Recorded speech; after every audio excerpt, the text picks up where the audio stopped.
Persoalan pokok yang ditimbulkan ialah apakah persekolahan kita dapat menghasilkan, dapat menggilap potensi manusia seperti yang saya sebutkan tadi.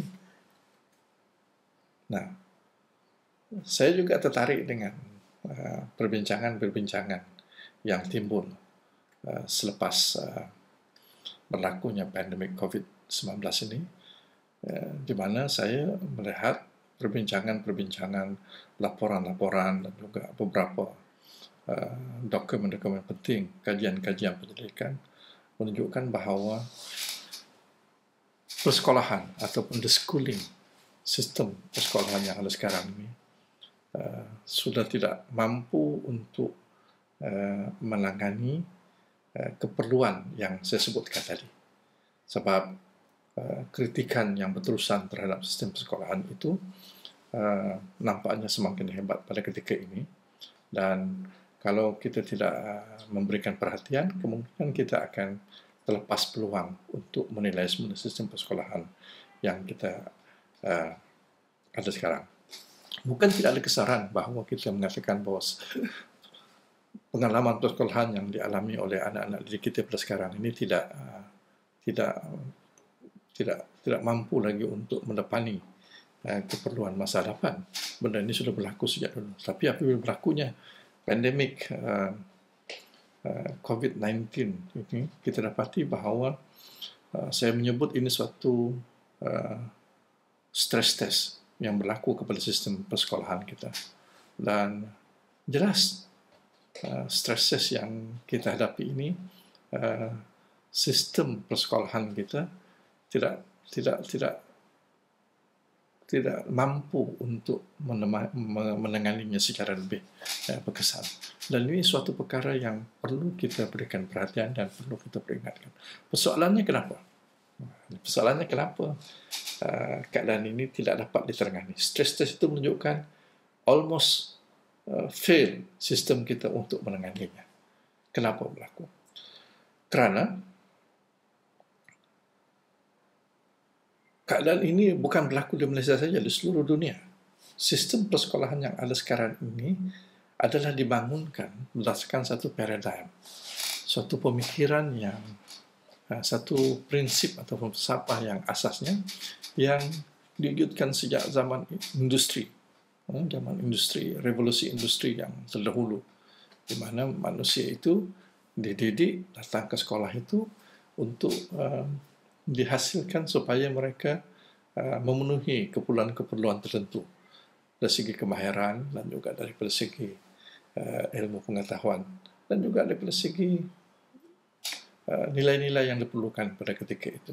Dan kaedahnya lebih memerlukan keperluan industri pada ketika itu yang berbentuk menggunakan kaedah apa yang dipanggil pada ketika itu kaedah sistem penghilangan, di mana sistem penghilangan ini barangan yang dihasilkan itu, yang masuk inputnya itu akan dihasilkan keluar adalah seragam, memenuhi ciri-ciri tertentu.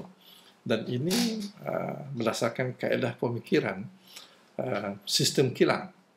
Sebab itu sistem persekolahan pada ketika itu apabila dihasilkan, ditubuhkan, mereka berdasarkan prinsip untuk menghasilkan keperluan sebagaimana sistem kilang itu. Sebab itu perkataan uniform, seragam itu adalah istilah yang paling pokok. Dan ini di antara perkara yang banyak lagi perkara lain, tapi saya ingin menunjukkan bahawa ini di antara perkara yang menjadi kritikan terhadap sistem persekolahan.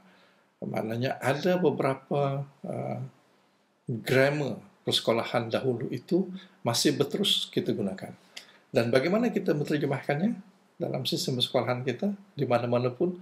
Sebab itu kalau kita melihat kepada grammar atau perbandaran kata, katakan persekolahan itu ada beberapa perkara pokok yang menyebabkan mereka terus diberikan ataupun bukan diberikan, mencirikan pengalaman persekolahan. Pertama contohnya ialah kurikulum itu sendiri, sukatan pelajaran. Sukatan pelajaran itu adalah grammar, adalah perbenaran kata persekolahan yang kena wujud. Yang kedua, bilik darjah. Yang ketiga, jadual. Dan yang keempat, banyak lagi benarnya. Saya boleh ambil contoh yang 3 ini saja.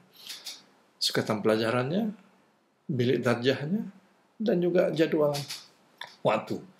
Dan kalau kita perhatikan pengalaman kita di sekolah pun, apabila kita awal persekolahan, kita dapati 3 benda yang akan mencirikan bagaimana kita merancang aktiviti kita sepanjang tahun. Pertama, kita memastikan guru-guru kita apa mata pelajaran yang mereka belajar. Apa sukatan pelajaran yang perlu mereka ada untuk mereka masukkan dalam buku rekod mereka. Yang kedua, kita lihat apa kelas yang mereka ajar, tahun berapa, pelajar tahun berapa, dan kelas mana, berapa orang dalam satu kelas. Dan yang ketiga, kita menyusun jadual waktu kita. Kalau sekolah rendah itu 30 menit, kalau sekolah menengah itu 40 menit, satu waktu. Dan bagaimana kita mengatur itu, mata pelajaran kita dan guru kita, berdasarkan perbenaran kata ini. Ini adalah satu bentuk grammar of the schooling, ataupun perbenaran kata persekolahan yang berdasar. Tidak ada salahnya benda ini, tetapi apabila dilihat, ini adalah asas yang menyebabkan keseluruhan pengalaman persekolahan anak didik kita itu tidak keluar daripada kepompong ini. Akhirnya, saya bagi contoh. Apabila berlakunya pandemik ini mengajar kita bahawa sistem kelas itu sudah tidak relevan. Sistem jadual waktu itu sudah tidak relevan. Sukatan pelajaran yang kita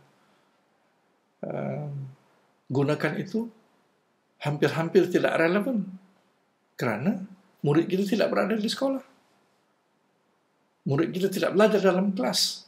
Sukatan pelajaran kita itu yang kita aturkan 40 menit ataupun 30 menit sudah tidak relevan.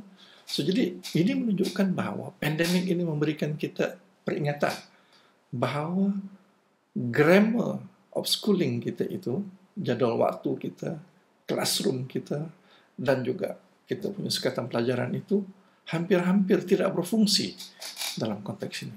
Ini menunjukkan kepada kita bahawa persekolahan itu perlu dilihat semula dari segi bagaimana kita ingin menangani masa depan kita. Jadi kita perlu bertanya, sebenarnya yang kita lihat itu apa dia? Untuk memastikan kita boleh memastikan anak-anak kita punya kreativiti, potensi mereka boleh dibangunkan. Saya berpendapat benda ini ialah tidak lain, tidak bukan kita melihat balik. Sebenarnya, bila kita mewujudkan sistem ataupun institusi persekolahan itu, kita mesti ingat, institusi persekolahan ini walaupun dikritik sejak daripada tahun 50-an, tahun awal 60-an, kritikannya sampai sekarang berterusan. Tetapi satu perkara yang saya lihat dalam kritikan-kritikan yang saya baca itu, mereka ada yang radikal mengatakan sekolah itu dihapuskan saja. Tetapi sebahagian besar mereka mengatakan sekolah sebagai institusi persekolahan, sebagai institusi pendidikan itu tidak boleh dihapuskan kerana dia mempunyai peranan yang khusus yang dalam sebuah masyarakat. Tetapi apa yang kita perlu lihat ialah kita melihat bagaimana konsep persekolahan itu sendiri perlu dilihat semula. Apakah dapat memenuhi keperluan sekarang dan juga keperluan masa depan. Yang ini perlu kita lihat.